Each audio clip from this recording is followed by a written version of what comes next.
મહત્વપૂર્ણ સમાચાર સામે આવી રહ્યા છે। દાહોદ જિલ્લા પંચાયતના પ્રમુખ ઉપપ્રમુખની વરણી જિલ્લા પંચાયતમાં ફરી એક વખત ભાજપનો લહેરાવ્યો ભગવો।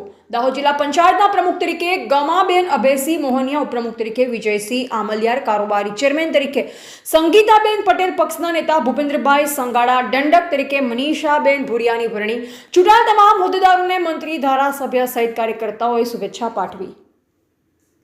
દાહોદ જિલ્લાની અંદર ભારતીય જનતા પાર્ટી ખૂબ જંગી લીડથી જીતી છે, ત્યારે જિલ્લા પંચાયત આજે ભારતીય જનતા પાર્ટીના પ્રમુખ તરીકે આજે નિમણૂક થયા છે। ત્યારે હું એમને દાહોદ જિલ્લા ભારતીય જનતા પાર્ટી વતીથી અને પ્રદેશ વતીથી અને ગુજરાતના મુખ્યમંત્રી ભૂપેન્દ્ર પટેલ સાહેબ, આપણા દેશના વડાપ્રધાન મોદી સાહેબ અને જગદીશ વિશ્વકર્મા સાહેબનો ખૂબ ખૂબ અભિનંદન પાઠવું છું। અમારે જંગી લીડથી આજે પ્રમુખ તરીકે વરણી સુકાન સંભાળ્યું, ત્યારે બધાને હું હૃદયપૂર્વક સ્વાગત કરું છું, અભિવાદન કરું છું। જય હિન્દ, જય ભારત।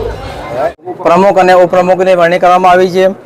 એમાં ઉપપ્રમુખ તરીકે મારી વરણી કરવામાં આવી છે, બદલ રાષ્ટ્રીય સંઘના તેમજ ગુજરાત પ્રદેશના સંઘના, દાહોદ જિલ્લાના સંઘના તથા તાલુકા સંઘના તમામ હોદ્દેદારો, માનનીય શ્રી વડાપ્રધાન શ્રી મોદી સાહેબ, ભૂપેન્દ્ર પટેલ સાહેબ, અમિત શાહ સાહેબ, નાયબ મુખ્યમંત્રી હર્ષ સંઘવી સાહેબનો હું આભાર વ્યક્ત કરું છું। સાથે સાથે આગામી સમયમાં દાહોદ જિલ્લાના તમામ લોકોનો વિકાસ થાય। 2047માં આપણા વડાપ્રધાન શ્રી મોદી સાહેબનું વિઝન છે કે સર્વાંગી વિકાસ થાય અને આપણો ભારત દેશ વિકસિત બને।